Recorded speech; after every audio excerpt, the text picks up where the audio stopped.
Shalom teman-teman, kembali saya Priscilla menjumpai teman-teman di hari ini. Topik hari ini, orang hebat. Yohanes 1 ayat 40 sampai 42. Di mana di dalam ayat 42 di situ dikatakan dan ia membawanya kepada Yesua. Nah, teman-teman, orang yang hebat tidak harus memiliki nama yang terkenal. Banyak orang hebat yang namanya tidak diketahui dan dicatat tentang dirinya juga tidak banyak.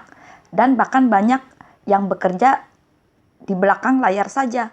Seperti pelayanan di gereja, orang-orang yang memegang sound system atau pendoa-pendoa syafaat sesungguhnya memiliki peranan penting berlangsungnya sebuah ibadah. Tapi yang kita tanya dan kita kenal biasanya hanya pengkhotbahnya atau paling tidak pemimpin pujiannya. Nama Andreas hanya muncul beberapa kali dalam kitab suci. Ia bukan pengkhotbah hebat seperti Petrus yang sekali berkhotbah ribuan orang bertobat. Ia juga bukan penginjil spektakuler seperti Rasul Paulus atau penulis surat yang ada dalam kitab suci. Catatan tentang dirinya begitu sedikit, tetapi itu bukan berarti ia tidak membawa pengaruh apa-apa. Ayat yang kita baca di atas bahwa ia membawa Petrus kepada Yesua. Ia yang pertama kali bersaksi kepada Petrus bahwa ia bertemu dengan Hamasia.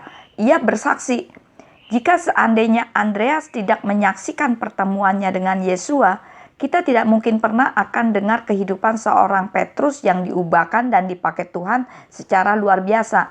Mereka akan tetap menjadi nelayan biasa saja sampai akhir hidup mereka. Siapa yang tahu nama pelayan kecil yang menyuruh Naaman bertemu dengan Nabi Elia? Atau apakah dicatat nama anak kecil yang memberikan 5 roti dan 2 ekor ikan dalam mujizat Yesua memberi makan lebih dari 5.000 orang? Apakah menjadi tidak penting? Justru peristiwa-peristiwa itu sangatlah penting. Mereka anak-anak yang hebat, tapi tidak dicatatkan namanya.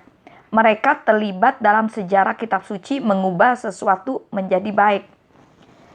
Jadi teman-teman, ada yang pernah tahu siapa guru hamba Tuhan besar Billy Graham? Siapa yang membesarkan nama penginjil tersebut? Atau adakah yang tahu siapa di balik hidup seorang Ibu Teresia yang mengajarkan tentang kasih kepadanya?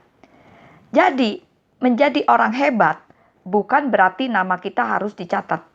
Kita bisa menjadi seorang ayah yang hebat di rumah, yang mendidik anak-anak takut akan Tuhan, menjadi kepala keluarga yang baik sehingga istri dan anak-anak terlindungi dan membawa mereka berhasil dalam hidup mereka. Kita bisa jadi seorang istri yang hebat bagi suami sehingga orang mengatakan di belakang suami yang berhasil ada istri yang hebat. Atau menjadi ibu yang baik yang melahirkan anak-anak yang menjadi orang besar dalam bidang mereka masing-masing. Bisa juga kita menjadi pemimpin rohani yang hebat, yang meskipun tidak dikenal tetapi bangga melihat anak-anak rohani kita berhasil dan membawa banyak orang mengenal Hamasia. Dan oleh kuasa Ruach HaKodes, kita semua adalah orang-orang hebat. Jadi teman-teman, jadilah hebat, bukan terkenal. Nah, sekian renungan hari ini, biar kiranya menjadi berkat bagi para pendengar semua dimanapun berada. Dan jika teman-teman diberkati dengan renungan hari ini, kirim-kirim juga kepada yang lain, sehingga orang lain pun akan memperoleh berkat seperti kita. Tuhan Yesus memberkati.